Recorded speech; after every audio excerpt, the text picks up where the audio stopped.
Hello, नमस्कार साथियों। अब आप गलत यूपीआई ट्रांजैक्शन का पैसा वापस करवा पाएंगे। जी हाँ, यदि आपके अकाउंट से गलत यूपीआई ट्रांजैक्शन हो गया है तो उसका पैसा आप अपने अकाउंट में पुनः प्राप्त कर सकते हैं। ये कैसे प्रोसेस करनी है, इसके लिए कौन सी प्रोसेस होगी और कैसे प्रोसेस करनी होगी, इस वीडियो में कंप्लीट जानकारी देने वाला हूँ। तो वीडियो काफ़ी इंपॉर्टेंट होने वाली है, तो वीडियो के लास्ट तक बने रहिए। तो इस वीडियो में तीन मैं तरीके बताने जा रहा हूँ। मैं इस वीडियो में पैसे रिफंड करने के 3 तरीके बताने जा रहा हूँ। आप तीनों में से कोई एक तरीका लगा करके आप पैसा वापस करवा पाएंगे। जैसे कि आपके साथ स्कैम हो गया है, आपने ओटीपी बता दिया है किसी को, तो आपका गलत ट्रांजैक्शन हो गया है, ठीक है, आपके साथ फ्रॉड हो गया है और आपके पैसे अकाउंट से कट गए हैं, तो वो पैसे कैसे वापस आएंगे, ठीक है। या आपने गलत यूपीआई ट्रांजैक्शन कर दिया है, यानी जिस पर्सन के पास आपको पैसे भेजने थे उसकी बजाय आप दूसरे के पास पैसे भेज दिए हैं, तो वो पैसा जो आपका डिडक्ट हो चुका है उसको कैसे वापस करवाएंगे। तो कंप्लीट जानकारी इस वीडियो में देने वाला हूं मैं। 3 तरीके मैंने बताए, तीनों तरीकों में मैं आपको बताऊंगा कैसे किस तरीके से करना है, ठीक है। तो यहाँ पे सारी जानकारी आपको दी जाएगी, तो वीडियो के लास्ट तक बने रहिए। तो यहाँ पे सबसे पहले हमारे पास स्कैम होता है कि जैसे हम यूपीआई ट्रांजैक्शन कर रहे होते हैं, या तो फ़ोन पे, गूगल पे, ठीक है, या पेटीएम, अदर एप्लीकेशन से यूपीआई ट्रांजैक्शन कर रहे होते हैं। कभी ऐसा होता है कि मोबाइल नंबर थोड़ा सा गलत हो जाता है और दूसरे पे पैसा चला जाता है जिसको हम जानते भी नहीं, अननोन पर्सन के पास, और हमारे अकाउंट से पैसे कट जाते हैं, ठीक है। तो ये हमारे साथ एक गलती हमसे ही हो जाती है। तो इसमें क्या करना होता है, ठीक है, तो ये जो पैसा कट गया है इसको हम वापस मंगवा पाएंगे अपने अकाउंट में, ठीक है। दूसरा ये होता है कि हम यूपीआई आईडी डालते हैं तो लगभग किसी किसी की यूपीआई आईडी अगर सेम हो गई, हमसे मिस्टेक हो गई, तो भी पैसा गलत तरीके से कट जाता है। तो वो कैसे आप रिफंड करवा पाएंगे, ठीक है। तो इस तरीके के हम जैसे हमारे नंबर पे कोई फ़ोन आया और उसने हमसे कहा कि हम आपके रिश्तेदार बोल रहे हैं या कुछ भी बोल रहे हैं, या आईडी आपकी हैक हो चुकी है और आपसे ओटीपी मांगी गई, आप इतने अनजान रहे, आपको जानकारी नहीं थी, आपने ओटीपी बता दी, ओटीपी के थ्रू आपके अकाउंट से कुछ पैसे डिडक्ट हो गए, कट गए, तो वो पैसे आप कैसे मंगवा पाएंगे, कैसे शिकायत कर पाएंगे, ठीक है। तो इसकी जानकारी कंप्लीट मैं इस वीडियो में दे रहा हूँ, ठीक है। तो सबसे पहले मैं बताने जा रहा हूँ पहला स्टेप, जो पहला तरीका है, पहला मेथड है, वो बताने जा रहा हूँ कि आपको स्क्रीन पे ये एनपीसीआई का नंबर दिख रहा है, ठीक है। तो पहले मैं आप लोगों को ये जानकारी दे दूँ कि इसके लिए जो ज़रूरी डॉक्यूमेंट होते हैं, ज़रूरी दस्तावेज होते हैं, वो आपको अपने पास रखने होंगे। जैसे जैसे आपका जैसे स्कैम हुआ, आपके साथ पैसे डिडक्ट हुआ, तो ट्रांजैक्शन आईडी जो होगी, वो ट्रांजैक्शन आईडी आपको अपने पास रखनी होगी, ठीक है। ट्रांजैक्शन आईडी अपने पास रखेंगे, उसकी स्क्रीनशॉट अपने पास रखेंगे, जब ज़रूरत होगी तो बताना पड़ेगा। तो अब आपके पास ट्रांजैक्शन आईडी होनी चाहिए, जिस भी एप्लीकेशन से किया है आपने, ट्रांजैक्शन किया है, लेन देन किया है, तो वो ट्रांजैक्शन आईडी आपके पास है, ठीक है। उसके बाद क्या करना है आपको, फ्रॉड हो गया, जैसे ही आपको पता चला, ट्रांजैक्शन आईडी आपने नोट कर ली, स्क्रीनशॉट कर लिया। फिर दूसरा स्टेप ये करना है कि जब आपके साथ फ्रॉड हुआ उस दिन से लगाकर 3 दिन के अंदर, मैक्सिमम 3 दिन है, 3 दिन के अंदर ही आपको कंप्लेंट करनी है। कंप्लेंट कहाँ करनी है, एनपीसीआई के थ्रू, यानी एनपीसीआई का जो ऑफिशियल नंबर होता है वहाँ पे आपको कॉल करनी होगी, ठीक। कंप्लेंट नंबर होता है, वहाँ कॉल करनी है। कौन सा कंप्लेंट नंबर होता है, ये जो स्क्रीन पे नीचे आपको दिख रहा है, ये एनपीसीआई का कंप्लेंट नंबर है। आप इस पे कॉल करेंगे, आपसे जो भी डिटेल पूछी जाएगी उस डिटेल को आप कंप्लीट बताएंगे। डिटेल बताने के बाद आपको आपकी जो भी जिससे हो पाएगी सुविधा, वो आपके लिए जो प्रॉब्लम है सॉल्व की जाएगी, और लगभग 4 से लगाकर 24 घंटे के अंदर आपका जो पेमेंट है वापस आ जाएगा। अगर ज़्यादा इशू हुई, टेक्निकल इशू हुए, तो 2-3 दिन लग सकते हैं, लेकिन आपकी लगभग 90 से 95% आपकी प्रॉब्लम सॉल्व कर दी जाएगी, ठीक है। उसके बाद दूसरा मेथड हमारा क्या रहेगा, दूसरा मेथड हमारा रहता है एनपीसीआई डिस्प्यूट मैकेनिज्म वाला, ठीक है। तो उस पे हम क्या करेंगे, उसको कैसे करेंगे, तो उसका तरीका ये होता है, जो आपको यहाँ मोबाइल स्क्रीन पे जो साइड दिख रही है, इस साइड को आपकी गूगल में डालना है, ठीक है। लेकिन इसको नहीं डाल पा रहे हैं अगर आप सही से, तो आप वीडियो के डिस्क्रिप्शन में चले जाइए। वीडियो के डिस्क्रिप्शन में आपको देखने को मिल जाएगी, मैंने इसका नंबर भी दे रखा है और इसकी वेबसाइट भी दे रखी है कि आप वहां से शिकायत कर पाएंगे। तो यहाँ पे एनपीसीआई डिस्प्यूट सिस्टम मैकेनिज्म होता है, यहाँ से आप कर पाएंगे, यहाँ पे शिकायत करेंगे। तो इसके लिए कैसे शिकायत करेंगे, कैसे फॉर्म फिल करना होगा, कैसे ट्रांजैक्शन आईडी डालनी होगी, ये सारी जानकारी मैं आपको बता रहा हूँ, ठीक है। तो यहाँ पे अगर हम आपको कंप्यूटर पे दिखाते हैं तो थोड़ा ब्लर होगा, नहीं सही से दिखेगा कि कैमरा जो है इतना अच्छा नहीं रिज्यूम करता है, इसको नहीं अच्छे से पकड़ता है। तो मैं आपको अपने आप को हाइड करके आपको स्क्रीन पे ले चलता हूँ और आपको दिखाता हूँ कि कैसे स्टेप बाय स्टेप, यानी गूगल पे क्या डालना है, कैसे क्या करना है। तो वो सारी जानकारी पहले बात तो आपको डालना भी नहीं पड़ेगा, आप डिस्क्रिप्शन में चले जाइए, जो लिंक आपको मिलेगी उस लिंक पे क्लिक कीजिए, सीधे आपको फॉर्म फॉर्म खुल के आ जाएगा, ठीक है। लेकिन मैं पुनः आपको स्क्रीन पे दिखा रहा हूँ। तो चलिए मोबाइल इसकी स्क्रीन पे ले चलते हैं और दिखाते हैं आपको कैसे क्या करना होगा। तो इस तरीके से गूगल पर आ जाएंगे, गूगल क्रोम पर, और यहाँ पे सर्च करेंगे NPCI डिस्प्यूट, ठीक है। तो यहाँ पे NPCI भी डालकर आप सर्च कर सकते हैं और NPCI डिस्प्यूट भी डालकर सर्च कर सकते हैं, ठीक है। तो जैसे कि हम यहाँ पे NPCI और डिस्प्यूट रेडेसल मैकेनिज्म जैसे ही डालेंगे, तो आप NPCI डिस्प्यूट जैसे ही डालेंगे पूरी वेबसाइट नीचे आ जाएगी। तो उस पर क्लिक करेंगे, क्लिक करने के बाद जो पहली वेबसाइट आपको दिख रही है UPI डिस्प्यूट रेडेसल मैकेनिज्म, इसी वाली वेबसाइट पे आपको क्लिक करना है। क्लिक करने के बाद आप आगे बढ़ जाएंगे, ठीक है। तो आप NPCI से भी जाकर चेक कर सकते हैं, लेकिन हम ये साइट आपको अपने डिस्क्रिप्शन में दे रहे हैं, आप डिस्क्रिप्शन में जाकर के जैसे उस पर क्लिक करेंगे सीधे आप इस साइट पे आ जाएंगे। फिर यहाँ पे जैसे ही इस साइट पे क्लिक करके आगे बढ़ेंगे तो ऊपर देखेंगे लिखा है UPI डिस्प्यूट रिड्यूसल मैकेनिज्म, ठीक है। इसको थोड़ा सा यहाँ पे पढ़ लेते हैं हम। यहाँ पे इंस्ट्रक्शन इसका दिया हुआ है कि every end user customer can resolve the complaint with respect to UPI transaction on the PSP app and TPAP app, ठीक है। तो आप इसको चाहें तो यहाँ पे 1 बाय 1 पूरी डिटेल को कम्प्लीटली पढ़ सकते हैं, ठीक है। नहीं तो आप यहाँ पे आगे आ जाएंगे, तो मैं बताने जा रहा हूँ पूरी डिटेल। तो यहाँ पे कंप्लेंट वाला ऑप्शन दिखेगा, यहाँ पे दो ऑप्शन दिख रहे हैं, ट्रांजैक्शन और नॉन ट्रांजैक्शन का। तो यहाँ पे हमारा जैसे ट्रांजैक्शन हो चुका होता है और मतलब पैसा हमारा कट चुका होता है, तो ट्रांजैक्शन एक कंप्लीट हो जाता है। चाहे गलत ही हुआ है लेकिन हुआ तो ट्रांजैक्शन ही है। तो हमारा जो ट्रांजैक्शन हो जाए तो हमें ट्रांजैक्शन से रिलेटेड कंप्लेंट करनी है, तो सिंपल सा ट्रांजैक्शन वाले ऑप्शन पे क्लिक करेंगे। लेकिन हमें यहाँ पे नॉन ट्रांजैक्शन भी थोड़ा समझ लेना है, बता देने हैं कि नॉन ट्रांजैक्शन वो होता है जैसे कि ट्रांजैक्शन से पहले की जो भूमिका होती है, जैसे कि मोबाइल नंबर ना लॉगिन होना, OTP ना आना, ठीक है। और जैसे कि उसमें एमपिन का गड़बड़ होना या एमपिन ना बनना या लॉगिन ना होना, ये ऐसी समस्याएं जो होती हैं हमारे एप्लीकेशन में, वो नॉन ट्रांजैक्शन के अंतर्गत आती हैं। मतलब कोई ट्रांजैक्शन नहीं होता उससे पहले की प्रोसेस। तो यहाँ पे हम ट्रांजैक्शन वाले ऑप्शन के प्लस वाले आइकन पे क्लिक करके आगे बढ़ेंगे। तो यहाँ पे पहला ऑप्शन दिख रहा है नेचर ऑफ ट्रांजैक्शन। तो इस पर नेचर ऑफ ट्रांजैक्शन यानी ट्रांजैक्शन का प्रकार हमको चूज करना होगा। तो नेचर ऑफ ट्रांजैक्शन वाले ऑप्शन पे हम जब क्लिक करेंगे, ठीक है, तो यहाँ पे हमारे सामने कई प्रकार के नेचर खुल के आ जाएंगे। तो इसमें आप देखेंगे कि बहुत सारे ऑप्शन खुल के आ गए। Nature of transaction, issue, comment, transaction ID, select bank, बहुत सारे ऑप्शन देखने को मिल रहे हैं।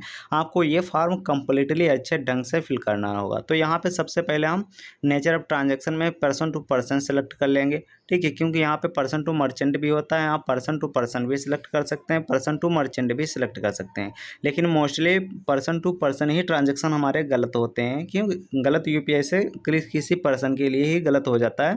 तो पर्सन टू पर्सन वाला ऑप्शन सेलेक्ट कर लेंगे। यदि आपने मर्चेंट पे किया है, आपको क्लियर पता है, तो आप पर्सन टू मर्चेंट भी सिलेक्ट कर सकते हैं, यहाँ पे दूसरा वाला ऑप्शन, ठीक है। तो इसको सिलेक्ट करने के बाद हम यहाँ पे सीधे आगे बढ़ेंगे और यहाँ पे इशू टाइप जो है, सेलेक्ट इशू टाइप, ठीक है। सेलेक्ट इशू टाइप वाले ऑप्शन पे हम जाने के बाद यहाँ पे जो हमारा इशू आ रहा है उस इशू को यहाँ पे सिलेक्ट कर लेंगे।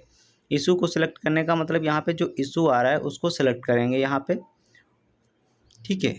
इस तरीके से थोड़ा कुछ यहाँ पे प्रोसेसिंग स्लो हो गई है। यहाँ पे हम इशू टाइप सिलेक्ट करेंगे। आप लोगों को पुनः मैं बता दूं, आपको अपनी ट्रांजैक्शन ID अपने पास नोट करके रखनी होगी, ये क्योंकि यहाँ पे ट्रांजैक्शन ID पड़ेगी, ठीक है। ये पेमेंट के पहले ही, जैसे कि आपका पेमेंट जैसे ही कटा, आपको पता चले कि फ्रॉड है, तो उसका जो ट्रांजैक्शन ID होगी आपके पास ही होगी, वो ट्रांजैक्शन ID आपको नोट डाउन करके रखनी होगी, ठीक है। उसी से आप आगे जो भी प्रोसेस वो कर पाएंगे। तो यहाँ पे हम इशू सेलेक्ट कर लेंगे, issue incorrect transfer to another bank account select कर लेंगे। उसके बाद यहाँ कमेंट में जो भी आपको जैसे प्रॉब्लम हुई है कि हमारा गलत, यहाँ पे डालेंगे कि मुझसे गलत पेमेंट हो चुका है या OTP पूछने पे मेरे साथ स्कैम हो चुका है और इतने इतने रुपए हमारे अकाउंट से डिडक्ट हो चुके हैं, कट चुके हैं, तो कृपया हमें हमारे साथ जो धोखाधड़ी हुई है इसका पैसा मुझे रिफंड करने की कृपा करें, धन्यवाद, इतना लिखेंगे।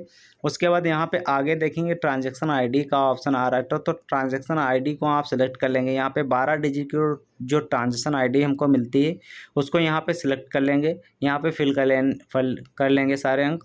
इस तरीके की कुछ आईडी मिलेगी, जैसे कि ये यहाँ पे लिखा है 50, ये इस तरीके से जो लिखा है इस तरीके की हमें ट्रांजैक्शन आईडी मिलेगी, उसको डाल लेंगे।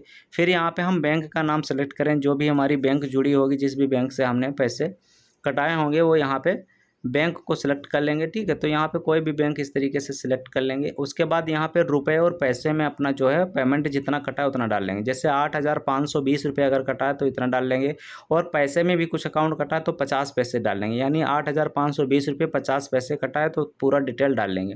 उसके बाद जो ट्रांजेक्शन की डिटेल है, जब आपका पैसा कटा है, ट्रांजेक्शन डेट ऑफ ट्रांजेक्शन, ठीक है, तो उस डेट को यहाँ पे चूज कर लेंगे। उसके बाद ईमेल आईडी डालकर सबमिट वाले ऑप्शन पे क्लिक करेंगे। जैसे ही सबमिट वाले ऑप्शन पे क्लिक करेंगे आपके पास एक रेफरेंस आईडी आ जाएगी, और उस रेफरेंस आईडी से आप चेक करते रहना है कि हमारी जो प्रोसेस है कंप्लीट प्रोसेस कहाँ तक बढ़ी है, और क्या क्या हमको जो है वैल्यू फेस करनी पड़ रही है, कब तक हमारे जो है अकाउंट में पैसा आ जाएगा, और क्या क्या हमारे जो सबमिशन होगा, क्या क्या हमको डिटेल बतानी पड़ी, और मतलब कब तक हमारा जो है रिसॉल्व किया जाएगा, जो प्रॉब्लम हमारी है उसको कब तक सॉल्व कर लिया जाएगा। ठीक है, तो इस तरीके से ट्रांजैक्शन आईडी आ जाएगी सबमिट करने के बाद यहाँ से। ठीक है, तो यहाँ पे हम थोड़ा एक बार नॉन ट्रांजैक्शन वाला ऑप्शन भी चेक कर लेते हैं। एक बार आप लोगों को आप आ ही गए हैं तो बता ही देते हैं, थोड़ा वीडियो 1 मिनट की और लंबी सही। ठीक है, तो यहाँ पे नॉन ट्रांजैक्शन वाला ऑप्शन जब हम चेक करेंगे, ठीक है, थोड़ा यहाँ पे बढ़ा दे के देखते हैं। तो नॉन ट्रांजैक्शन वाले ऑप्शन में जब हम आएंगे तो यहाँ पे क्या करेंगे, जैसे प्लस वाला जो आइकन है, ठीक है, नॉन ट्रांजैक्शन में जो सामने प्लस वाला आइकन दिख रहा है, इस वाले ऑप्शन पे जब क्लिक करेंगे तो आपके सामने 3 ऑप्शन खुल के आएंगे। ठीक है, या तो आपको पिन से रिलेटेड क्यूरी हो सकती है, समस्या आ सकती है, या तो अकाउंट से या रजिस्ट्रेशन से संबंधित समस्या आ सकती है, कि जैसे कोई एप्लीकेशन है उसमें पिन से रिलेटेड समस्या आएगी तो पिन वाले ऑप्शन पे क्लिक करेंगे, प्लस वाले आइकन पे क्लिक करके आगे बढ़ेंगे तो यहाँ पे पिन से रिलेटेड जो भी समस्याएं यहाँ पे दर्ज हैं उनमें से आप कोई भी समस्या उसको दर्ज कर सकते हैं। अकाउंट से रिलेटेड कोई समस्या है तो यहाँ पे प्लस वाले आइकन पे क्लिक करके अकाउंट से, रजिस्ट्रेशन से संबंधित कोई समस्या है यदि आप प्लस वाले आइकन पे जा करके रजिस्ट्रेशन से संबंधित जो भी समस्या है अपनी दर्ज कर पाएंगे। तो यहाँ पे जैसे कि पिन वाले ऑप्शन पे जैसे ही हम क्लिक करेंगे तो यहाँ पे 3-4 ऑप्शन खुल के आ रहे हैं। अनएबल टू सेट पिन, यानी पिन को सेट करने में आप असमर्थ हैं, या आपकी पिन ब्लॉक्ड हो गई है तो वहाँ पे ब्लॉक्ड पिन, या एक्सीड पिन एक्सीड है तो यहाँ पे इन तीनों चीज़ों को अच्छे से समझ लेंगे। क्लिक हेयर पे जा करके आप इसकी डिटेल देख सकते हैं।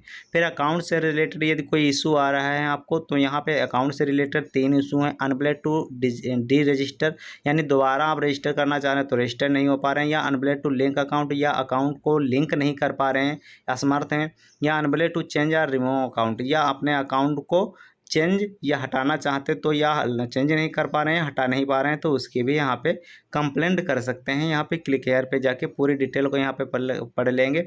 For account related issue can reach your respectively or connect with your application, provide further assistant for further issue presenting भीम, प्लीज़ क्लिक हेयर। ठीक है, तो यहाँ पे आप डिटेल क्लिक हेयर पे जाके पूरी देख सकते हैं। फिर आप रजिस्ट्रेशन से रिलेटेड अगर क्यूरी करना चाहेंगे, अगर यहाँ आपको समस्या आ रही है रजिस्ट्रेशन से रिलेटेड, जैसे डिवाइस बेंडिंग, ठीक है, और मोबाइल रजिस्ट्रेशन फेल्ड हो रहा, OTP नहीं आपको रिसीव हो रहा है, अनएबल टू लॉगिन करने में यदि आपको कोई समस्या है तो यहाँ पे क्लिक हेयर पे जा करके आप यहाँ से अपनी कंप्लेंट कर पाएंगे। तो यहाँ पे मैंने पूरी कंप्लीट जानकारी दे दी कि यहाँ जो कंप्लेंट फार्म आएगा यहाँ पे जैसे कि सारी डिटेल आपको फिल कर देने के बाद सबमिट करना है। सबमिट करने के बाद आपको रेफरेंस आईडी मिल जाएगी। ठीक है, तो सारी डिटेल आपको यहाँ से अच्छे ढंग से फिल कर लेनी है। पूरी डिटेल आपको यहाँ पे बता दी गई। इसके बाद आप रेफरेंस आईडी से चेक कर करके चीज़ें देख सकते हैं कि ये जो पहला स्टेप मैंने बता दिया, दूसरा स्टेप में मैंने बता दिया, और तीसरे स्टेप में मैं आपको बताने जा रहा हूँ कि तीसरा स्टेप हमारा वही स्टेप रहेगा कि जैसे कि यदि आपको यहाँ से भी सहायता नहीं मिल पा रही है, मोस्टली आपको जो तरीके हमने बताए हैं इन दोनों तरीक़ों से आपको पूरी मदद की जाएगी, कंप्लीट आपकी जो है सहायता हो जाएगी। ठीक है, और आपका जो रिफ़ंड है, जो आपका पैसा कटा डिडक्ट हुआ है, वो आपका लगभग 4 घंटे से लगाकर 24 घंटे तक पैसा आ ही जाएगा मोस्टली, ठीक है। अगर नहीं आता है तो उसके बाद में आप अपनी प्रोसेस देखते रहना है कि कब तक पैसा आ जा रहा है, ठीक है। तो इस तरीके से आप कटा हुआ पैसा वापस करवा सकते हैं आपके बैंक अकाउंट से यदि कोई पैसा कट गया है। जो तीसरा ऑप्शन सॉरी है जो मैं आपको लोगों को बता दूं कि यदि आपको इन कहीं से भी जानकारी नहीं मिलती है तो आप आरबीआई को कंप्लेंट कर सकते हैं। तो आप गूगल पर सर्च करेंगे आरबीआई कंप्लेंट नंबर, ठीक है। तो आरबीआई कंप्लेंट नंबर जो आता है 14440, ठीक है। ये मैं आप लोगों को स्क्रीन पे दिखा रहा हूँ, 14440 नंबर आता है। ये आरबीआई का कंप्लेंट नंबर होता है, ठीक है। तो यहाँ पे सिंपल सा इस नंबर को डायल करने के बाद आप यहाँ पे देख पाएंगे कि सारी डिटेल आपको देखने को मिल जाती है। भारतीय रिजर्व बैंक का स्कीम है, इसके बारे में यहाँ से भी कर सकते हैं, लेकिन यहाँ पे ज़्यादा डिटेल में जानने की आवश्यकता होगी, तो इसको हम थोड़ा इग्नोर करेंगे और यहाँ पे सिंपल सा करेंगे कि जो भी आपका जो इसका नंबर होगा, ठीक है, ऊपर से सर्च कर लेंगे आरबीआई कंप्लेंट नंबर, ठीक है। ऊपर डाल जैसे ही आप सर्च बार में डालेंगे आरबीआई कंप्लेंट नंबर, तो आपका आरबीआई कंप्लेंट नंबर जो है निकल कर आ जाएगा। देख लीजिए, इस तरीके से जैसे सर्च करेंगे तो आपका आरबीआई कंप्लेंट नंबर निकल कर आ जाएगा, ठीक है। तो ये यहाँ पे दिख रहा है 14448 14440, इसमें से कोई भी नंबर निकाल कर आप डायल कर सकते हैं। जो आरबीआई का नंबर होगा ऑफिशियली वो आपकी नज़र में आ जाएगा, शुरुआत में देख लेंगे आप, ठीक है। तो यहाँ से आपको जो आरबीआई का नंबर होगा, ये आरबीआई को भी आप शिकायत कर सकते हैं कि हमारे बैंक से रिलेटेड इस प्रकार की इशू आई थी। एक बात याद रखना है आपको, जितनी भी प्रोसेस आप करें उसका कोई ना कोई डॉक्यूमेंट आप अपने पास बचा कर रखें। जैसे कि आपने एनपीसीआई डिस्प्यूट रिडेशल मैकेनिज्म में अगर आवेदन किया है तो उस आवेदन की भी आपको फ़ोटो कापी रखनी है, स्क्रीनशॉट बचा के रखनी है, और जो आपको रेफरेंस आईडी रखी है उसको बचा के रखनी है, और ट्रांजैक्शन आईडी जो है इन सभी को अपने पास रखना है।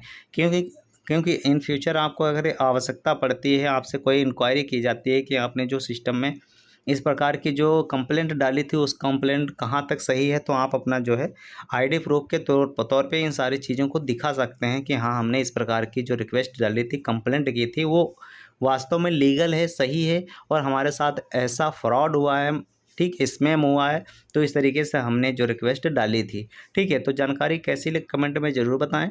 ये जो दो स्टेप बताया मैंने, दोनों स्टेप कंप्लीट हो जाएं, यदि पहले स्टेप से आपकी सहायता हो जाती है तो पहला स्टेप ही रखिए।